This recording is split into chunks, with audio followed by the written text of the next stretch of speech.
In the spring of 2026, in the middle of a live shooting war, Iran started charging a toll to let tankers pass through the Strait of Hormuz. That part isn't unusual, historically speaking. Here's the part that is. At least 2 vessels paid that toll in Chinese yuan, not dollars, and China's Ministry of Commerce publicly acknowledged it happened. Footnote 1. Al Jazeera reported that both Tehran and Beijing framed it as exactly what it looked like. A shared shot at the dollar's grip on how the world pays for oil.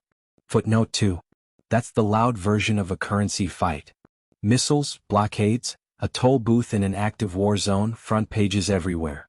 Here's the quiet version, and it's the one this episode is actually about. It doesn't require a war. It doesn't require a blockade, a summit, or a single missile. It requires one thing: a country decides to let its own currency fall. No treaty. No vote. No press conference announcing the decision half the time. Every government on Earth has this lever sitting right next to the ones we've already covered. Raise rates or cut spending, and watch the political consequences arrive on schedule. This one's silent. And here's the catch that makes it interesting. Everyone has access to the exact same lever at the exact same time with nobody's permission required. The mechanics. Currency devaluation mechanically is not complicated. A government or central bank can weaken its own currency in a handful of ways: cutting interest rates, which makes holding that currency less attractive relative to others; directly intervening in foreign exchange markets, selling its own currency and buying foreign reserves; or simply running an aggressive quantitative easing program, which floods the market with the currency and, as a side effect, most economists would tell you, quietly pushes its value down even when that isn't the officially stated goal. Here's what that buys a country. A weaker currency makes its exports cheaper for the rest of the world to buy, and its imports more expensive for its own citizens. That second part matters because it means devaluation isn't free, it just moves the cost onto import prices and, eventually, domestic inflation, rather than onto a headline government spending cut or a headline interest rate hike. And that's exactly why it's attractive to a government cornered by the dilemma this series has spent the last 3 episodes building. Raise rates and you strangle a growth trajectory that's already fragile. Footnote 3. Cut spending and you get Greece, a documented, quantified political and economic catastrophe, not a hypothetical one. Footnote 4. Devalue the currency, and the pain arrives as a slow, diffuse tax on everyone's grocery bill instead of a headline policy announcement anyone can point to and vote against. This is the part that makes currency policy different in kind from the other 2 levers. Interest rate decisions get announced, dated, and debated by named central bankers at named meetings. Austerity requires legislation, a budget vote, a visible political fight. Devaluation, by contrast, is something a government can simply allow to happen, through inaction as easily as action, without ever standing up and calling it a devaluation.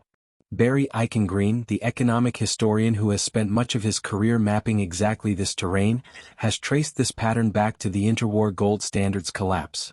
Once countries lost the fixed anchor that gold provided, competitive devaluation became available to everyone simultaneously, and everyone reached for it near simultaneously, in what economic historians still call beggar thy neighbor policy, each country trying to export its way out of the depression at every other country's expense.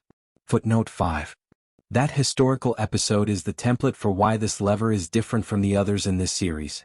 It isn't scarce, it isn't concentrated in the hands of a single institution, and it doesn't require anyone else's cooperation to use. Which is precisely what should worry you, because a tool that requires no permission and no coordination is a tool everyone can use at once. And when everyone does, as the 1930s demonstrated at real human cost, the relative advantage each country was chasing evaporates, and what's left is just a world economy that's collectively poorer for the exercise. The global/comparative layer. On September 27, 2010, Brazil's finance minister, Guido Mantega, stood in front of reporters and said the quiet part out loud: "We are in the midst of an international currency war, a general weakening of currency. This threatens us because it takes away our competitiveness." Footnote 6. He was describing a very specific squeeze.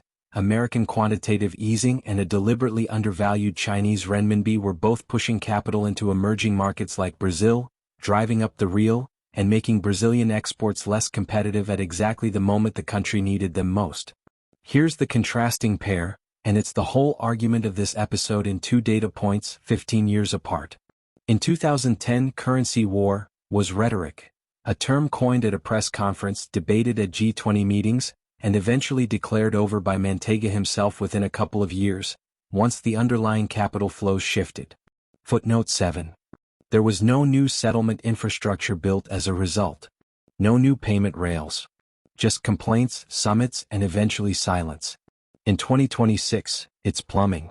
A China-led cross-border payment platform called mBridge, built jointly by the central banks of China, Hong Kong, Thailand, the UAE, and since 2024 Saudi Arabia, has processed more than $55 billion in transactions, a nearly 2,500-fold increase since its 2022 pilot phase, settling payments in under a minute without ever touching the SWIFT messaging system that the dollar-based financial system runs on. Footnote 8. China's separate cross-border interbank payment system, CIPS, has been expanding in parallel, and Beijing revised its operating rules for the platform again as recently as December 2025. Footnote 9. Neither system has replaced the dollar. The US dollar is still on one side of 89.2% of all foreign exchange transactions globally, according to the Bank for International Settlements 2025 Triennial Survey, actually a slightly larger share than 3 years earlier. Footnote 10.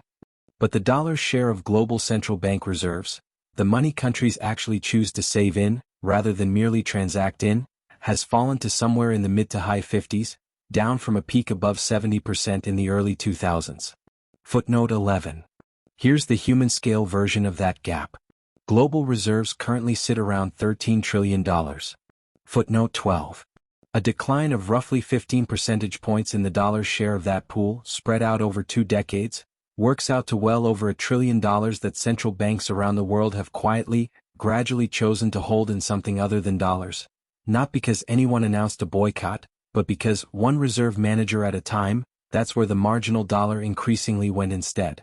The gap between those two numbers, 89% of daily transactions, 57% of reserves, is the whole story of this episode compressed into 2 statistics. Everyone still uses the dollar to trade. Fewer of them gradually want to hold it to save. Why isn't it being fixed? The apparent fixes in order and why each one fails. A new Plaza Accord, a coordinated multilateral agreement to manage currency values jointly, the way the G5 did in September 1985, when the US, UK, France, West Germany, and Japan agreed to jointly push the dollar down after years of an overvalued greenback had gutted American manufacturing exports. It worked, genuinely, and it's held up ever since as the proof that coordination is possible. But it worked because of conditions that don't exist anymore. 5 countries, a single agreed-upon problem, and the explicit blessing of the country whose currency was being managed. Today's devaluations aren't joint efforts to fix a shared problem. They're unilateral, defensive, and often adversarial. Nobody volunteers to be the currency that strengthens so someone else's economy can recover. Currency manipulator designations, the U.S. Treasury's formal label, applied and removed from China's status multiple times over the past 2 decades depending on the administration in office. Dismissed in one sentence. The designation carries essentially no enforcement mechanism beyond further negotiation, and countries labeled manipulators have continued managing their currencies regardless of the label's presence or absence. Capital controls, restrictions on money moving in or out of a country, which can genuinely blunt destabilizing currency swings. Also dismissed quickly. They work at the margins for smaller, more vulnerable economies, but they carry real political costs. A retreat from open market credibility that spooks the same foreign investment a country usually wants, and they simply don't scale to an economy the size of the ones actually driving this story. A genuine overhaul of the international monetary system itself, something like John Maynard Keynes's proposed Bancor, a neutral global reserve unit floated at the original 1944 Bretton Woods Conference specifically to prevent any single national currency from holding the kind of structural advantage the dollar holds today. It was rejected in 1944 in favor of the dollar-centered system we still have. It has been reproposed in various forms, more or less every decade since a real crisis makes people remember it existed. It requires exactly the kind of universal, binding, multilateral coordination that Section 3 has just spent 3 paragraphs establishing does not currently exist and has not existed in a durable form since 1985. And there's the locked room, and it's a genuinely unusual one for this series. The lever's core appeal is that it requires nobody's permission. No legislature has to pass anything. No summit has to convene. No treaty has to be ratified. That is exactly what makes it impossible to coordinate away. You cannot negotiate a binding agreement to stop everyone from doing something that, by design, none of them needed anyone else's agreement to do in the first place. Every door has a locked room behind it. This one doesn't even have a lock. It's just always open to everyone at the same time. The geopolitical undertow. Follow this thread past the individual devaluation skirmishes and it connects directly to the bigger structural story running underneath this entire series. The Strait of Hormuz toll from the cold open wasn't really about devaluation, it was about something quieter and further along. Countries building the plumbing to avoid needing the dollar for a transaction at all, rather than merely letting their own currency weaken relative to it. Iran and China had an obvious, immediate motive, sanctions evasion, wartime necessity, but the infrastructure they reached for already existed, built over the preceding 4 years by central banks with no war of their own to fight, for exactly this kind of moment. That's the pattern worth sitting with. Enbridge wasn't built because of the Hormuz War. CIPS wasn't expanded because of it either. Both were already scaling, quietly for years, driven by a broader and more patient calculation among a growing number of governments. That dollar dependence is a form of exposure to U.S. foreign policy, sanctions regimes, and financial leverage that a growing number of countries would simply prefer not to carry indefinitely. The war in the Gulf didn't create that motive.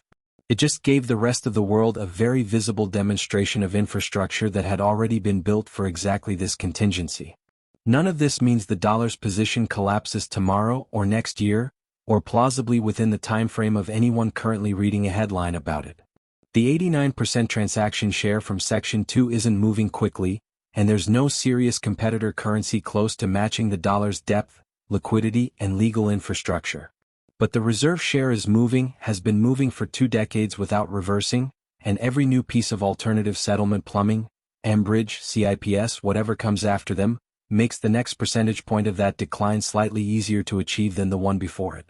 To bring this episode to a close, the currency wars were never a war anyone formally declared.